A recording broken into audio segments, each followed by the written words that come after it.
Hello, this is Jeanette again with a 15-minute session for myofascial release, self-care for the hips this time. So we're going to start in sitting with the legs like this, the feet touching. You can hold onto your feet or ankles. You can also sit on a small pillow if you need to.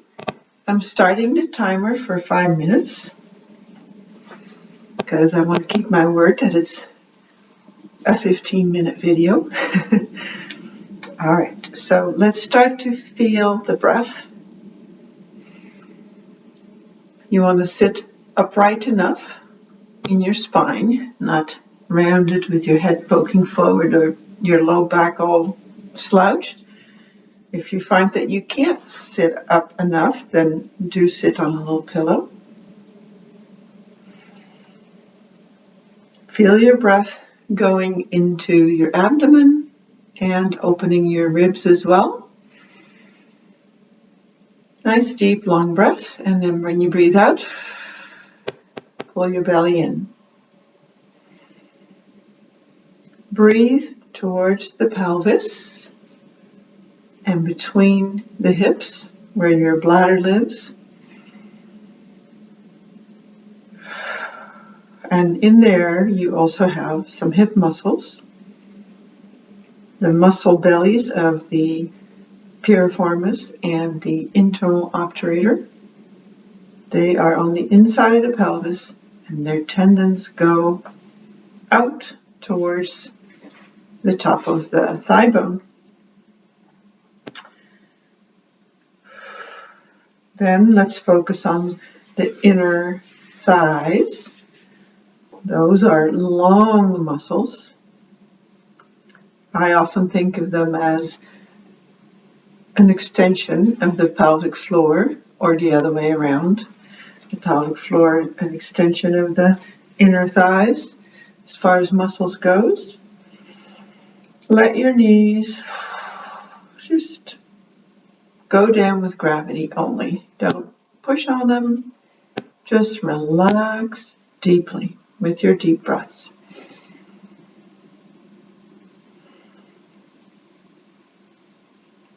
And then be curious. How can I allow my legs to go down farther? What in there says, this is it, no farther? And then try to be gently convincing that, well, actually, it would be safe to let the legs go down a little farther.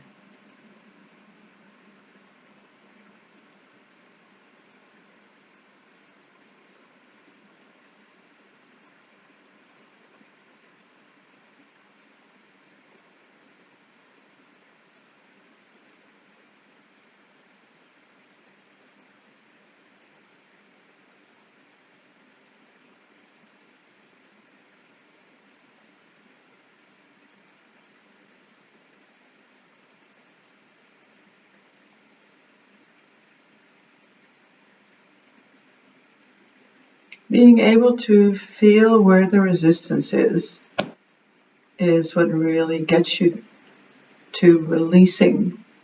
Releasing, I also like to think of it as changing your mind in your body about the belief of how far a certain movement can go, or how much a certain tissue can move.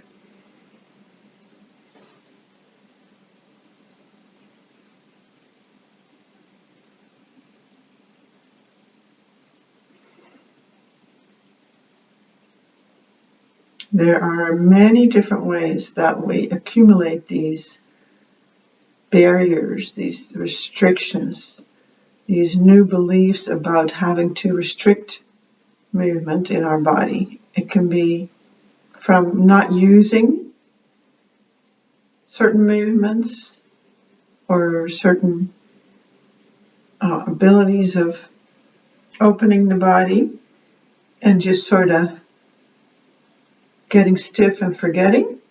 It can be because of some kind of trauma,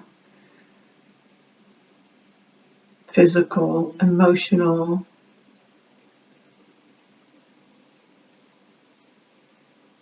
where the body comes to believe that, oh, we better keep this still because what we feel there is just not acceptable.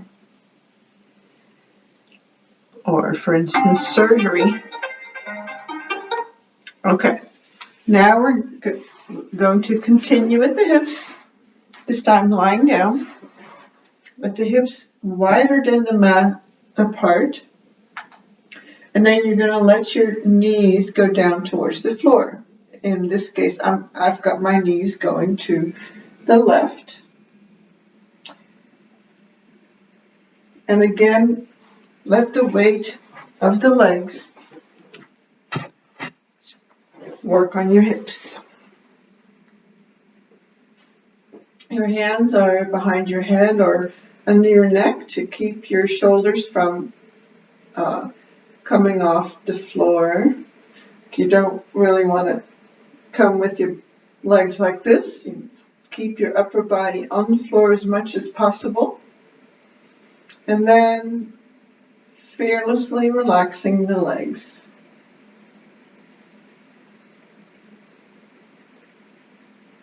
This is hip rotation. The left leg is going into internal rotation and the right leg is going, the left leg's going into external rotation and the right leg's going into internal rotation.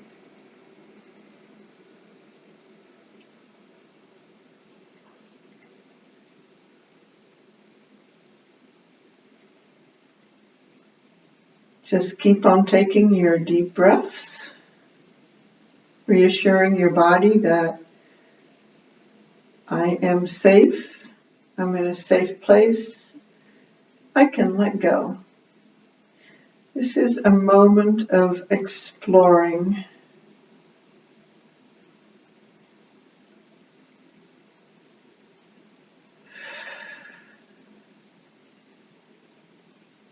How can I go back to having mobility in the hips that I used to have?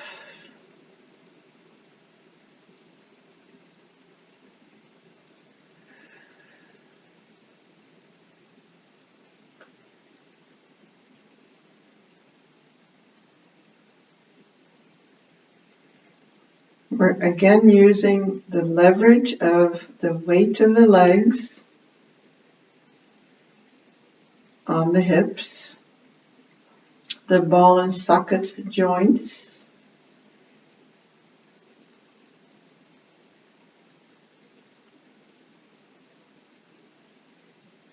When your hips are very tight and stiff, they also have a lot of compression in them.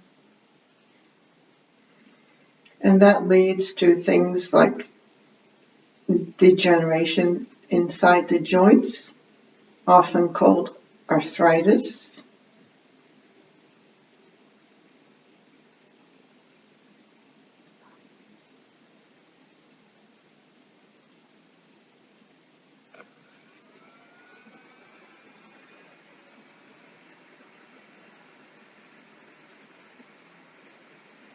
Check yourself for relaxation.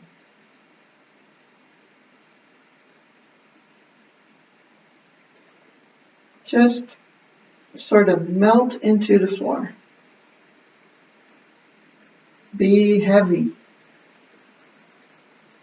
Let go.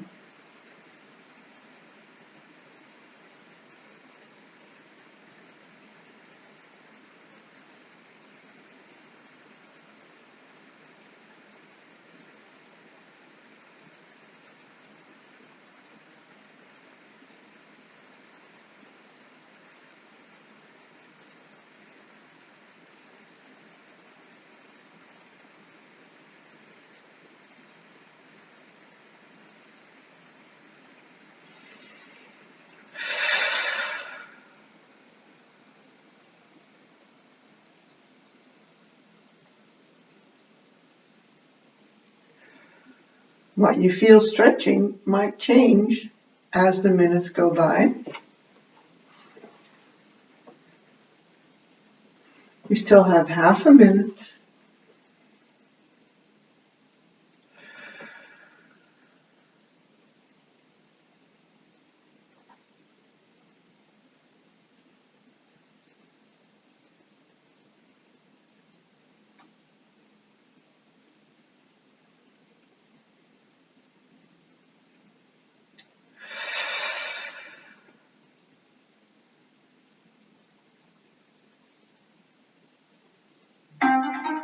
Okay, now slowly bring your legs back to the center.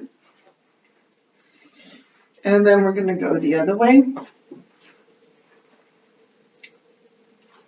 Feet are still wider apart than your mat. And now the legs go to the right or to the other side than you just did.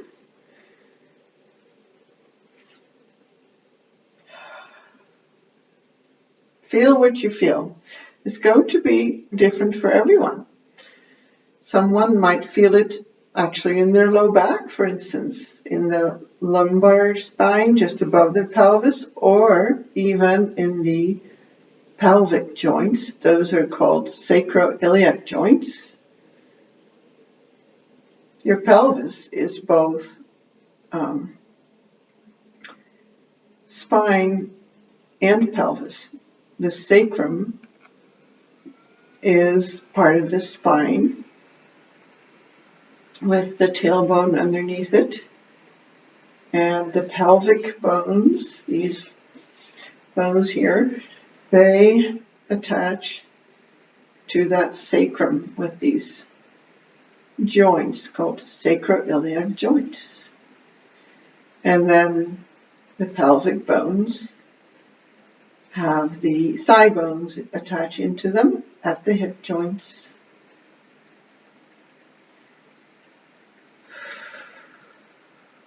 And that is a large ball and socket joint. Like the shoulder. The shoulder has even more mobility in it than the hips do. And even though they are both ball and socket joints, they have very different function. The hips are there to carry you around and be stable. The shoulders are there to place your hand where you want it and be very mobile.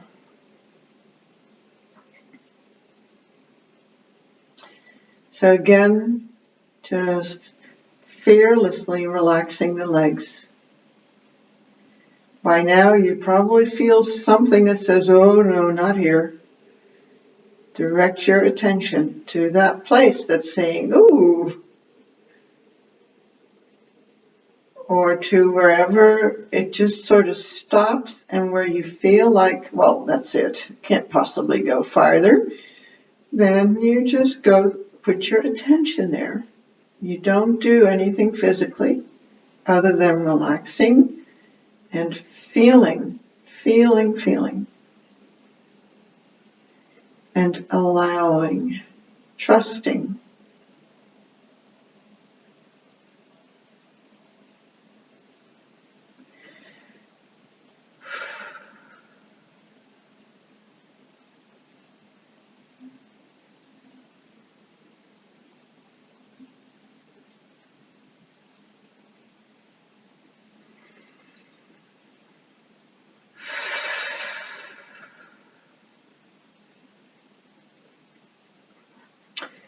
It's important to have symmetrical range of motion in your hips.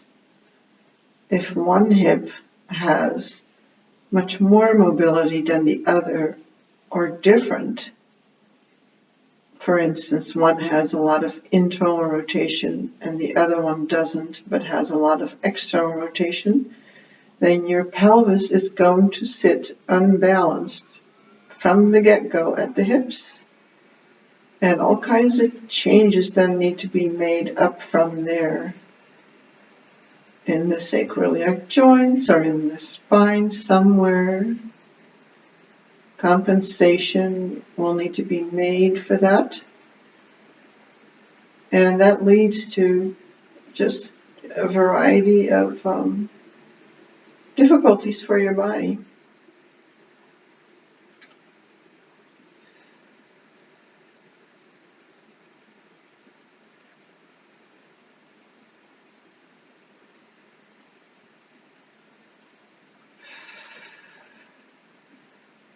Just deeply relaxing.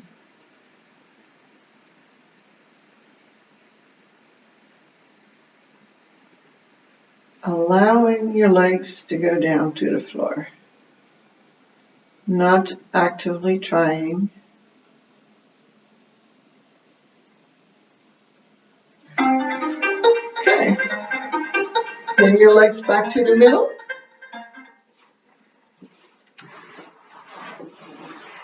That was a good 15 minutes. Oh, 16. Till next time.